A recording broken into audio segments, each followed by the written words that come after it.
Welcome to the Wisdom Circle. To subscribe or follow us on your favorite podcast platforms, please visit us at www.thewisdomcircle.com. Welcome to the Wisdom Circle. We are really excited to be here today. I'm excited to be anywhere every day. We have a great guest, my old friend Tony Ponturo, who you all know, co-founder of the Wisdom Circle, his idea. We love to ask everyone to watch, tell your friends, listen, all platforms. And we're going to get started. So, Peter Agiovlassistis. Ooh, I got it. That's pretty good. Pretty good. I good. rehearsed. We like to call you Peter A amongst the three of us. That's what Peter is a keynote. Yeah. So for those of you who don't know, Peter is a keynote speaker, a TED speaker. He's a motivator. He's a MC. He does all sorts of great things, getting people around a common idea. And he's a soon-to-be author, so we'll talk about that. Peter, welcome to the Wisdom Circle. Well, thank you. It's a pleasure to be here today. I'm so excited. Yeah. Be with my good friend Ray and Tony here. So this is awesome. This is awesome. Yeah, we're excited to have you, Tony. One aside you'll appreciate. So I don't know if you know this, Peter, but Tony Rick and D. Ray were looking for a head of sales in 1987-ish, 8. Right. And they'd gone through the Rolodex of all the executives who were looking for work in New York. And I was not. I was very happy at ABC Network. And Tony said, and this is one of the great moments, well, you'll never get him. But if you could, it'd be great if you could hire Ray Warren. Wow. And you know Rick and D well enough to know that was like, oh, the chase is on. Wow. I was there. I signed a 3-year contract. I was there for 15 years.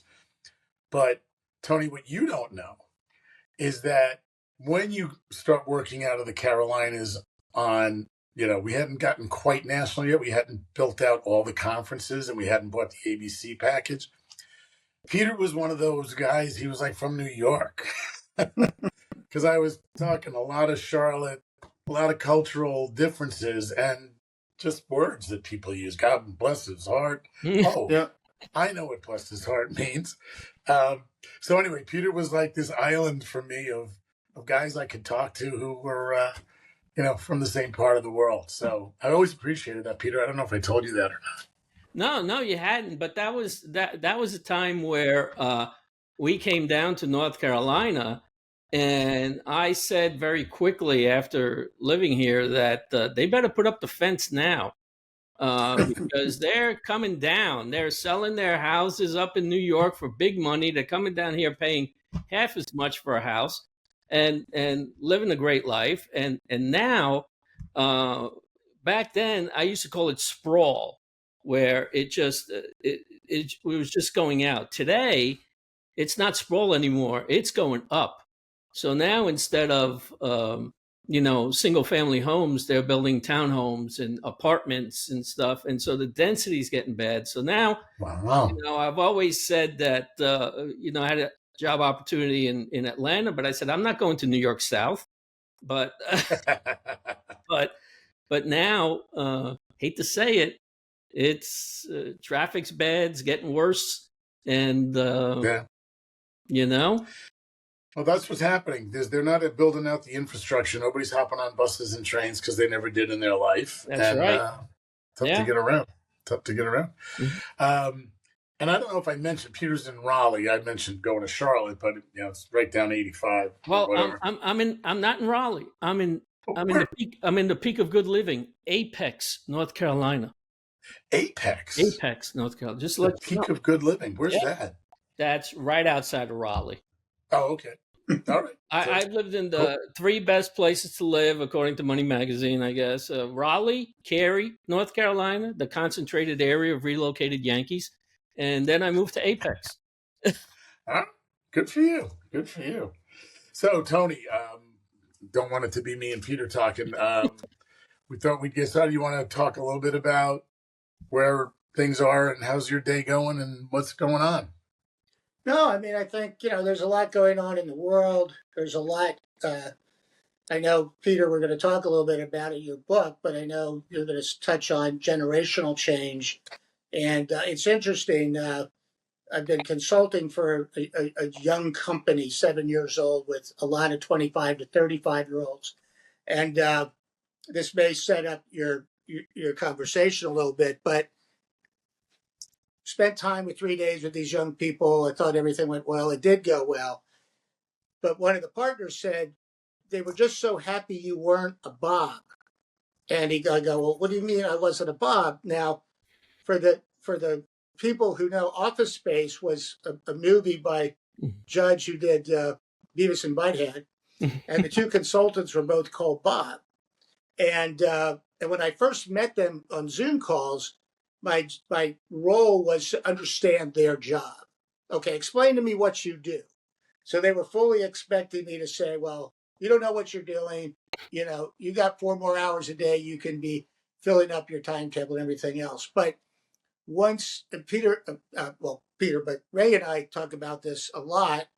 And in my book, Revenge of the C+ Student, I believe so much in human behavior and making relationships. And that's sort of the mantra that we talked about in Cape Cod for these meetings.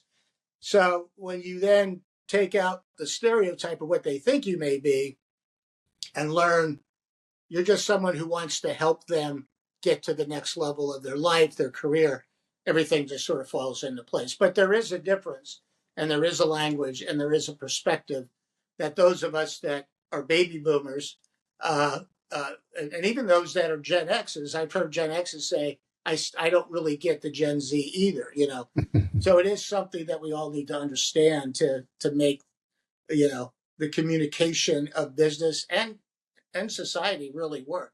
Because we all think as we're coming through in our 20s, we, you know, okay, we've got this. We really know how to do business and live our life. And we all do that. We did it when we were that age, and the next generations do it as well. So I won't steal any thunder of the book you're writing, but I think you're on to something that we all need to keep getting educated about. Well, I love that, because that's right on point. That well, one of the things that I always start off with, I said, when did you have a generational moment at the office? And people have to sit down there and think about it. But I did this in my TEDx talk, which I said my generational moment was when I got on stage for a keynote one day, and I put up a picture of John Travolta from Saturday Night Fever. And you got to remember, I'm from Brooklyn, and that nightclub from Saturday Night Fever was in Bay Ridge, Brooklyn. That's the one we used to go to. That's the one I used to get into with my fake ID because I was still in high school. and so when I put up the picture, everybody knew who it was, except when I looked over to the right, there was this group of young ladies that they had this really this face of like, I don't know what you're talking about. I looked at that. I said, you don't know who that is, do you? They said, no, we don't. I just assumed everybody knew John Travolta from Saturday Night Fever. So when I got back home, I looked it up on the computer. Saturday Night Fever is almost 50 years old. Wow. You know? And so sometimes we don't realize what we're doing because it works for me, so it must work for everybody. And that's not the case. You always have to have that generational thing in there that they don't know. They might not know. Right. You know, just a couple of weeks. A couple of weeks ago, we celebrated 24 years. Not celebrate, but 24 years of 9/11. Well, there's a whole generation. This young generation, they don't know 9/11. They live through it. They don't know anything about it. And we always say, never forget, never forget, never forget. They never knew. Yeah. They can forget. So a lot of times we do things at the office. It's just wrote. This is the way we've been doing it for 50 years. We're going to keep on doing it. And you can tell the young generation's upset because they're not listening. Nobody's listening to them. No, it's funny, Peter. I had head of sales of a major network. I'll keep his name in the network out. But again, people wouldn't connect the dot necessarily. But he was a guest lecturer, and he kept using names in the industry that we would all know. And at the end of the lecture, he said to me, "Boy, I didn't capture the attention of those students, did I?" And I thought he was going to be a home run. Mm-hmm. And I said, "Well, you kept mentioning names that no one knew who they were, and you didn't put it into context. You didn't say, well, Ray Warren." You would say, "Well, Ray Warren, blah blah blah blah." Well, who's Ray Warren? You know. Right. So the question. So I think we all have, and even with your John Travolta, I was thinking about this, and as you were saying it, you almost need to, which is now my learning experience from what you just said is, well, if you're going to put up a John Travolta, right? Well, say, well, John Travolta did this major movie, Saturday Night Fever. Think of him as the equivalent of fill in the blank, to try to think of a young actor today. Okay, so John Travolta was fill in the blank today, and they go, okay, so sort of put it in perspective. So it is a way to teach us all how to. I had a moment last night, and this shows our age, right, 50 plus, watching Jeopardy. 3 contestants. They could tell you the name of the 173rd smallest country in the world. They could tell you how long the Danube River is. Question came up. It was about names. And they talked about, it was about a football team. So it was like, New York Giants. And there was a question. Now, this is a man, the answer is a man who is the host of Good Morning America. He hosts at least 2 primetime old people game shows on the ABC television network. He's a Sunday analyst on the Fox network. And he's a Hall of Fame NFL defensive lineman who played for the New York Giants. And you all know who I'm talking about. Yeah. Michael Strahan. Mm-hmm. No one got it. So even somebody who's still, forget John Travolta, right? To your point, Tony, about putting someone more current on. This is the guy who's like, in my mind, he's like, I got enough Michael Strahan already. He's everywhere I go. Fox Football, Good Morning America, whatever. And these folks didn't know who Michael Strahan was. So we do live in a bit of a bubble. And to your point, Peter and Tony, you really do have to. And I don't know how easy it is, and I don't know if we do it, but it's an important thing is to keep that in mind all the time that and that's what I talk about, bringing it back to the wisdom circle. There might be people listening or watching now who don't know who Michael Strahan was. So shame on me for saying it to the 3 of us, old guys with white hair, older guys. And yet, it's just, it's a different experience. They have a different life experience. To your point about no 9/11, that's kids who grew up without cell phone. It's just a whole different world we're living in. So, it's interesting. John McGuire, who's the founder of this agency, he did a really interesting talk to the young staff, and I never thought of it this way, but it was an interesting way to put it in perspective to them. He said, "Why do you think Tony's here? Probably doesn't need the money necessarily. This golf game, he's in Hilton Head. Why do you think he's here?"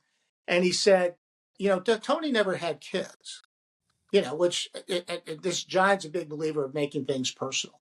He said, "You're now his kids.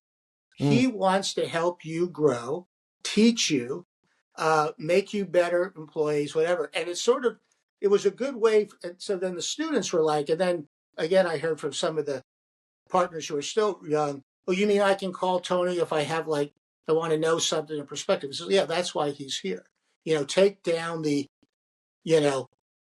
all the credentials, if you will. The credentials help you have the conversation, but make sure that you take down the barriers that people can actually learn from you." But I thought it was a very interesting and personal way to say to these young people, they're trying to learn from each other. I don't think they trust us. Yeah. More than we didn't trust, anybody who's over 30 years old, back when we were growing up, there were people we didn't. I had someone say to me once, with all due respect, and I know you did really well and all is good, and you've got philosophy on one side and you've got tactical things on the other. I'm not sure how much I'm going to learn from a 60-year-old guy. I don't believe you're saying that's. I agree with you. Huh? Yeah. No. calm down, Mr. Sicilian. I'm going tomorrow. I'm going to Catania in the morning. That is the perception. That's the perception. Yeah. Is that unless someone says what your guy, I forget his name, said, Bob or whatever, he's here to be your dad. He's here to, you're in a risk-free environment. Right. This guy forgot more than you know. But if not, they get, and we heard this from the woman who was in Chicago, was on our podcast early on. She was going into graduate school about, they're more of a horizontal, they just take care of each other. They've had so much of their pandemic and school shootings and shooter drills and things we never experienced, right? They don't, and you look at, like, I don't want to get into politics or even big business, but you look up, what do you look up to? Yeah, no, right? you're right. And, You're and totally is a good role model. So it's up to us. And Peter, I think your book is, I love it. But anyway, you want to say something for a bit now, Peter, and you are the guest, so go. We do try to steal the thunder, Peter. The so floor is yours. All right. I'm going to go back to something that Tony says, because when I talk about the generations, I talk about how to collaborate better between the generations. And you hit it on the head, Tony. It's all about relationships. In my keynote, I do this. I have a millennial son, and you can tell he's a millennial. He's got tattoo sleeves on his arms, and I have a Gen Z daughter, and she's a feisty one, that girl. And she works. She lives with us, and she works at this 5-star resort here in the Triangle, and she's a bartender at events. And they do these. It's a high-class place, and they do these events. So they had, I guess it was, I want to say it was the Lawyers Association, but it was a lot of boomers, a lot of boomers at this thing. And my daughter loves AC/DC, and the reason she loves AC/DC is because that's what she heard in the backseat of the car when we went on road trips. Because I did my job as a father to bring the generational music down. And she saw him coming. She saw the Gen Z coming. She saw the baby boomer coming towards her, and he already had his $2 tip in his fingers. And she knew where he's gonna. She knew what he was going to order. And, excuse me, sir, can I help you? And he says, well, I'll have an old fashioned. She says, great. She starts making the old fashioned. She says, can I ask you a question? And he said, sure. She goes, what is your favorite AC/DC album? And he took a step back and looked at her and said, you know who AC/DC is? She said, of course I do. My favorite album is Back in Black. What's yours? And then a 5 to 10 minute conversation ensued about AC/DC. And she finally gave him his drink, put it down, and he was about to put the $2 tip in the jar, and he pulled back, put it back in his pocket, took out his wallet, pulled out a 20, put it in the jar. Anytime that guy needed a drink, guess where he went to? He went to her station, right? She came. Now, we didn't raise a stupid daughter, okay? She rinsed and repeated that whole scenario all night long. When she came home, she busted through the door and said, Dad, Mom, Dad, where are you? I said, well, we're in here in the living room. She goes, Dad, I love you and I love AC/DC. I said, why? She goes, tonight I made 6 Benjamins. The girl made $600 in tips just because she decided not to deal with differences between the generations. She bridged the gap between generations. That's a great example. She went down to talk to them where they live. And that's what I tell people. If you're a Gen Z and you see and you're at an event and you see a bunch of servicemen sitting at the table, go down and talk to them. Ask them about what happened in the wars. What happened in your life then? What was important back then? The same thing is if you're a boomer and you see a group of young Gen Z sitting in a place at lunch or something, sit down with them. Ask, hey, can I join you? They would love to talk to you. They would just enjoy talking to you. And we don't do that. Why? Because we're set in our ways. We don't want to know what's going on with them. So I tell everybody it's all about relationships. Start relationships with other groups. Absolutely. That's And I think it's key. Uh, you know, you don't you don't need to talk age. You don't need to say just be a person and talk to them and make it comfortable. But yeah, that's a great example because we as Ray and I talk about in the wisdom circle, we're all learning from each other, and I think Ray just said that earlier. It's a back and forth. So you keep your mind open. You know, in business, we all saw these people. He was like, I got it. They were know-it-alls at 35 years old. And I shouldn't mention age, but they were, just in their career to make the example. And it's like you don't even know what's going to come in your funnel the next 20 years of your life. So don't close the funnel at an early age and think you know it all. Keep the funnel open and keep learning and learning. So anyway, Ray, I'll throw it back to you. Yeah, no, I was just thinking, kind of along the same lines of we can look at what younger generations are doing and wonder or say, man, I'd probably do that differently. But you have to realize the wisdom we've picked up, no pun intended, in our age now. But when we were their age, we didn't really know any better. My son just had a little bit of a tough time with a real estate situation. And it was his first lease on an apartment. And so you want to kind of tell him, here's how it's going to play out. But it's his first lease. It's not my first business encounter. And so you just have to your point, mind the gap. You have to understand. And so I tried to bring it to, okay, let's just take this one thought at a time. And then we resolved it, and he got out. It worked out just fine for him. But I think a lot of times when we make a prejudgment about 35-year-olds or 30-year-olds or 27-year-olds, it's because we're taking a perspective that has been around longer. Yeah. So we just know more. Doesn't mean we're smarter, but we know more. Yeah, I would ask. When I get to groups, I always ask them. If I see a Gen Z group, I said, "Tell me about boomers." Oh, they're old and stupid. And then if you ask a boomer about Gen Z, they're lazy and they don't want to work. And then what happens is when we don't have the knowledge of something, we automatically go to something called negative bias, which is, I don't know about this, but I'm going to put it down because I don't know anything about it. And so what I tell people is you should go to positive bias. Instead of saying a boomer is old and stupid, you should think another way of saying they're experienced and have wisdom. Or Gen Z, they're not lazy and don't want to work.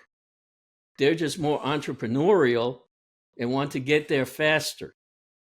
So change the narrative from a negative bias to a positive bias. You're going to get to places a lot quicker. And that way you could talk to each other, because one of the biggest things now in companies is they have intergenerational teams. I worked on one. They used to call me, they used to call me, hey, Pops, and I just let it go or whatever. But it's fine. But then I would rib them a couple of times too. But when push comes to shove and they didn't know what to do, hey, they walk into my office and say, Peter, can you help me out here? I'm trying to figure out what direction is, because I'm not sure.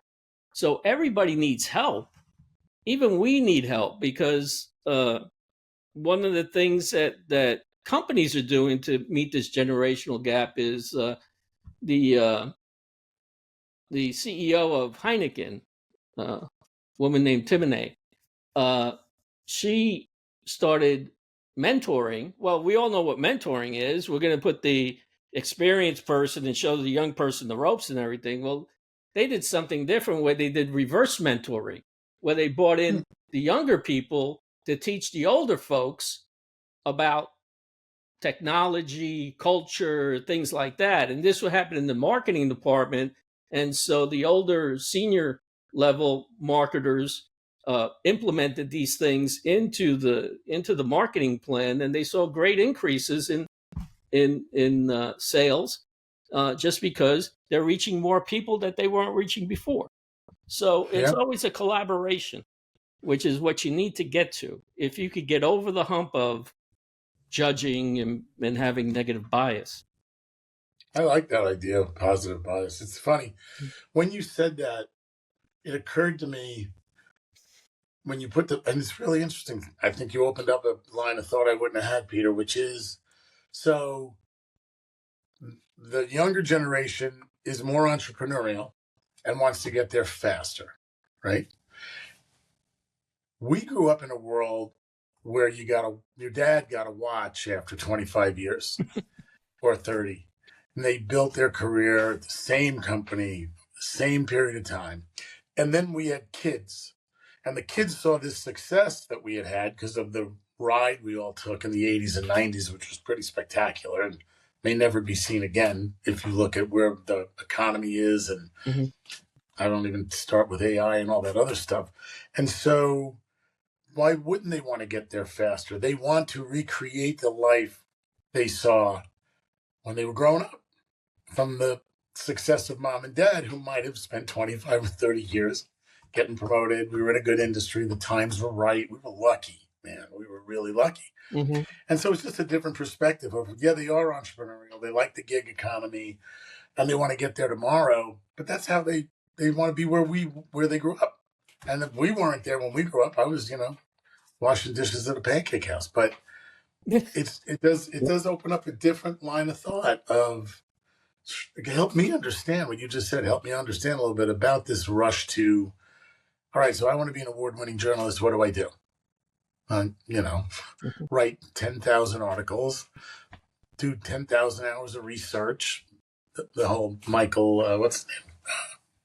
Story of 10,000 hours. Yeah. So, Tony, what do you think about that? Negative? Because I think we both can have been, I won't say the word guilty. That sounds too judgmental, but I think we've both at times leaned harder on the negative bias versus a positive bias. I like this thing. Let's run with it. Two thoughts. One is, as you were saying that, I was thinking that the younger generation has had young role models that are CEOs, Zuckerberg, because of technology and whatever. So it's like, well, wait a minute. I don't remember having, the CEOs as we were starting in our 20s were 50, 60 years old. And, it was a clear pattern, and really was a clear pattern probably up to about 15 years ago. It was a seniority thing. Never would have a 35-year-old jump over a 45-year-old in a corporation. I mean, I saw it at Anheuser-Busch. You had to pay your dues. You had to pay your dues. And pay your dues, yeah. And my father ended up at the top of HR at RCA, but he spent 40 years to do it, and he had to wait till that guy retired and that guy retired or that woman retired. So it's interesting. Their role models are different. And plus, with all the news and 24/7, they're seeing artists, musicians, athletes, all make money at a young age, which we didn't really see. Mickey Mantle maybe made $100,000 now. Understand that present value and all that, but Peter, what's interesting, and I could see because I'm thinking it, and so I can hear our audience thinking of it.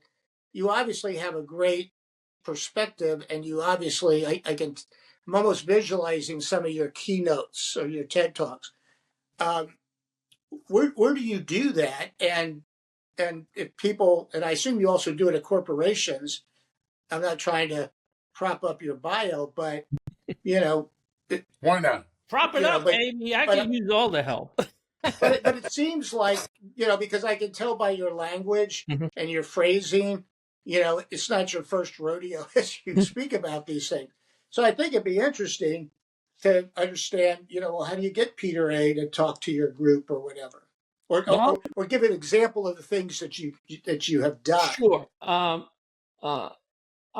It was funny because I tell the story of when I wanted to be a speaker, and it was a long time coming. And so I finally, a couple of years ago decided, okay, let's do this and let's go for it. And as you well know, I spent 34 years in corporate America. And when you get to do your own thing, you realize that, I can't call the accounting department for that report. I can't call the travel department. Marketing? Who's doing marketing? Guess what? It's all here. Yeah. And one of the things you don't realize is when you become an entrepreneur and everything, if and you have a budget, that a lot of stuff you got to do on your own. So you spend a lot of time doing things that got to be done. And so, now I'm writing a book. I spent a lot of time on that, and it's harder than I thought. It really is. I thought I'd just knock it out. And I have friends who've written books, and some have told me, they used the ghostwriter or the AI did it for them, but I don't want to do that. I'm old school, right? I don't want AI to write my own book or anything like that. So I'm putting in the time and effort. So anyway, I was... so I put out my shingle and everything, and I speak to associations and corporations, and that's what I've done. Like, for example, I spoke to the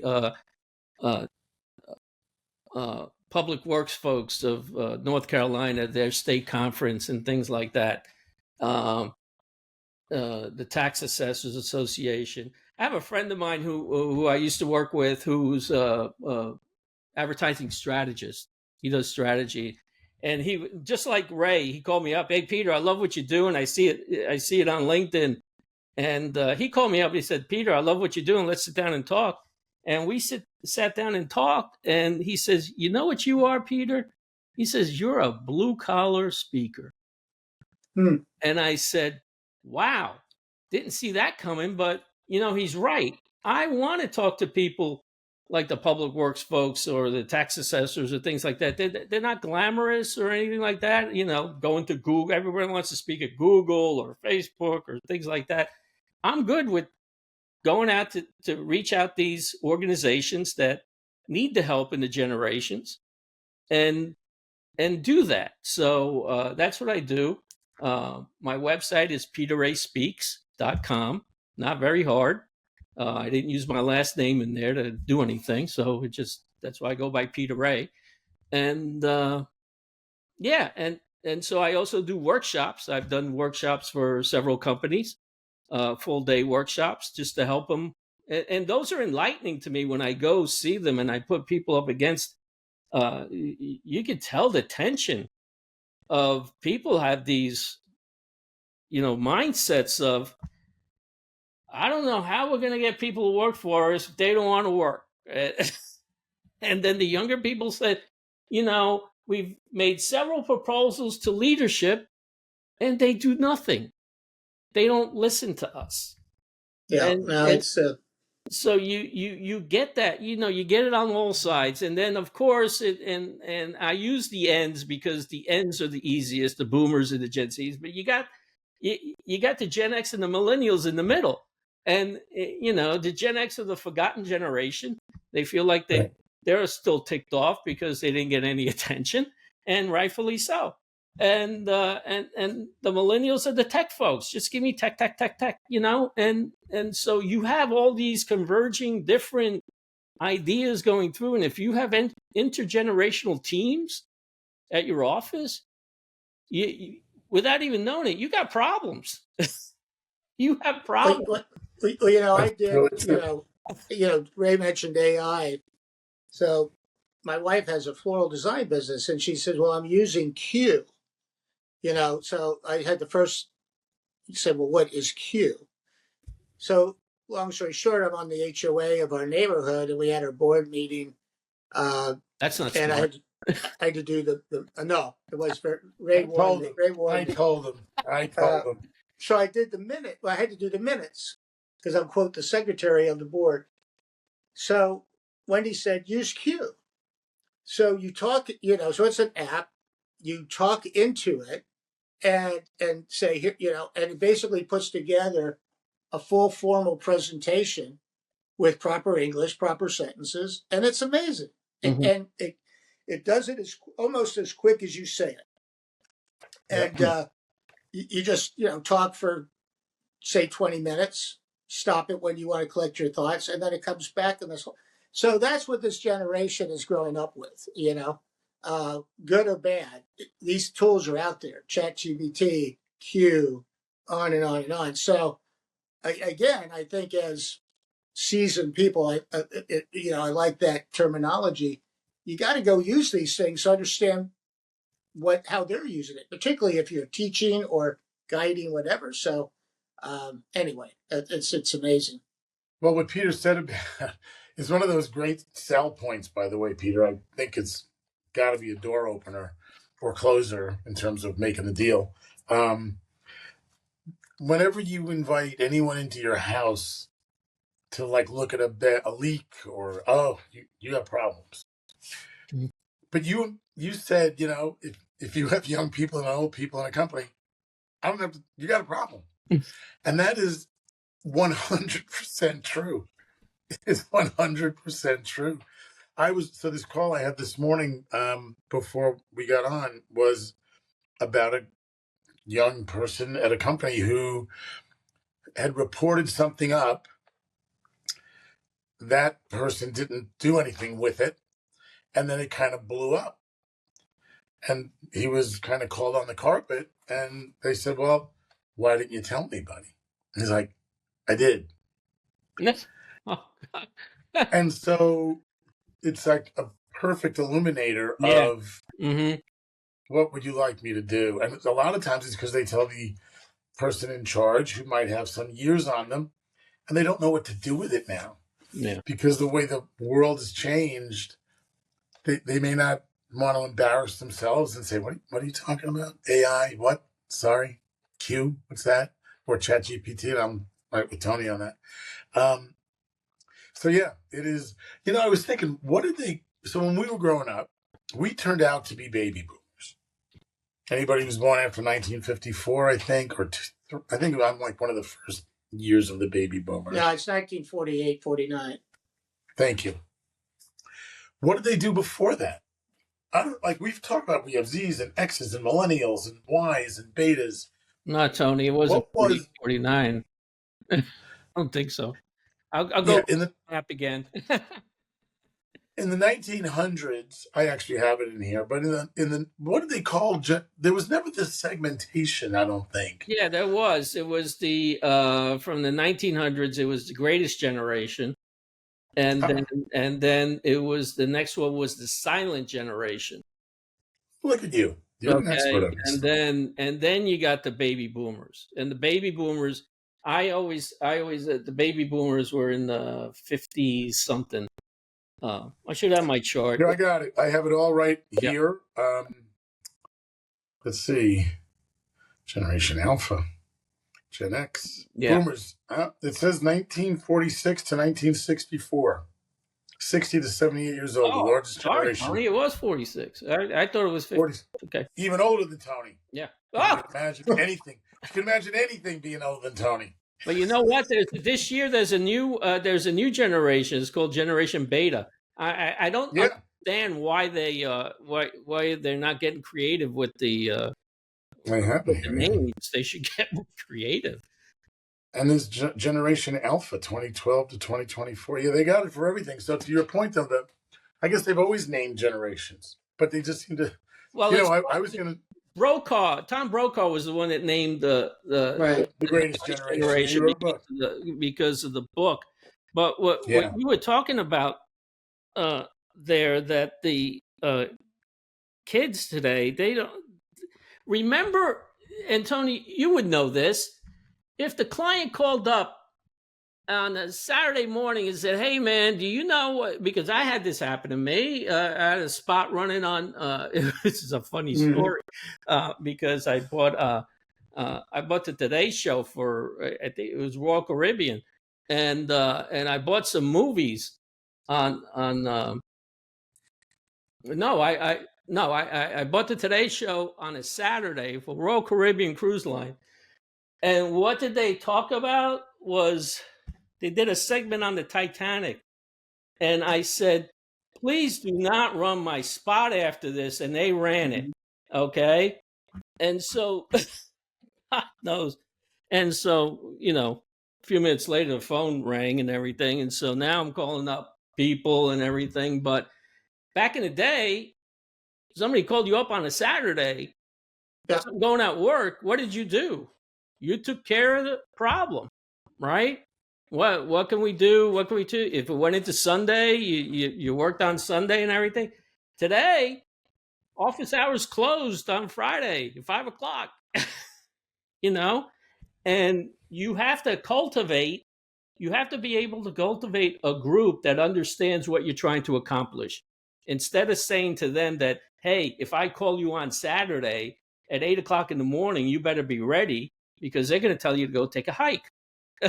You're not calling me on Saturday morning. exactly. You have to cultivate that culture of, hey, this is our client. This is what we have to do.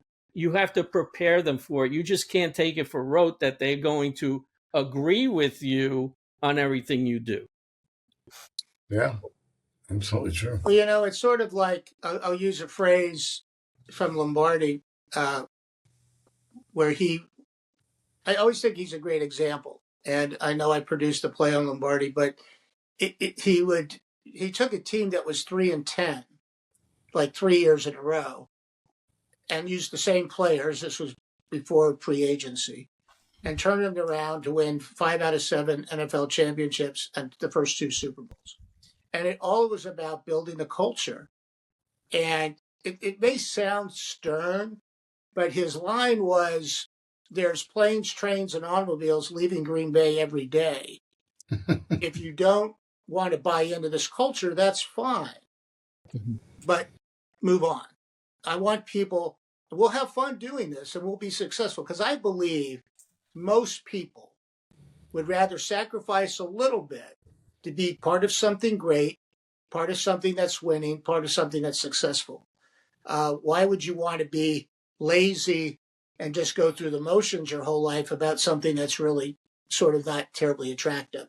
But it's all selling it in. I actually used it in my presentation to this young agency. I used quotes from philosophers, Plato, Aristotle, Confucius, and you realize, talk about generational change, things said 300 BC are words and phrases that we use today, or philosophies we use today. So example, Plato said you'll learn more from an hour of fun from somebody than a year of conversation.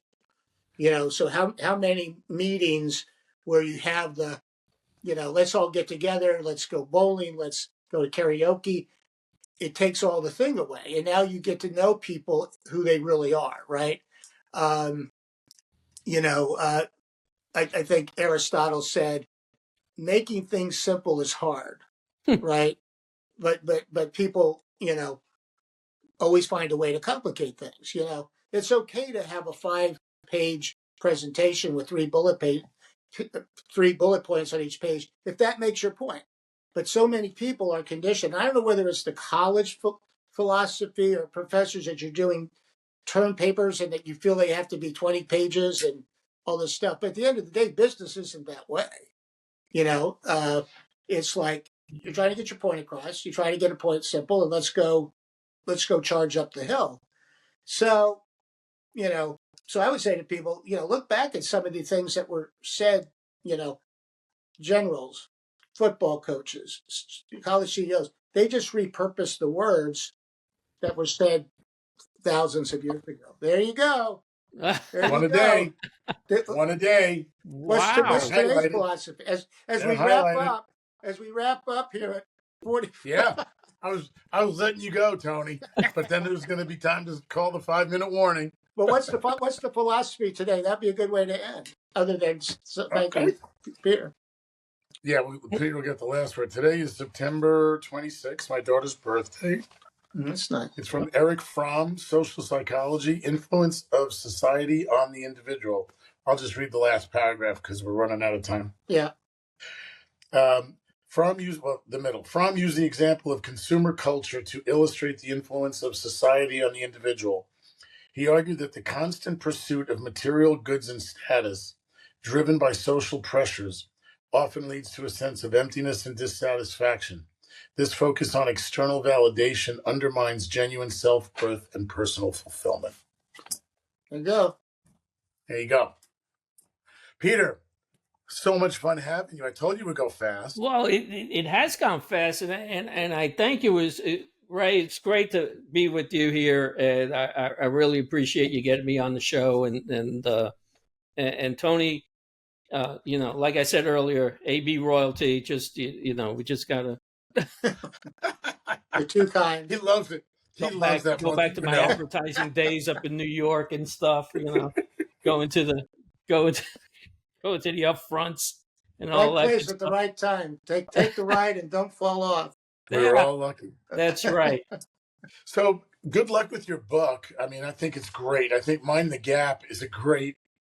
Well, that's not the title necessarily, but it's a good. That's start. what it is right now. But we'll see. Right. It could be we've got a problem. Think about it. Houston, we have a problem. There's so many Anyway. ways. I tell you what, Thanks, writing Peter. a book It's is great. really hard. I don't know anyone, and I've not written one because everyone I've ever talked to, Tony wrote one. I know other people.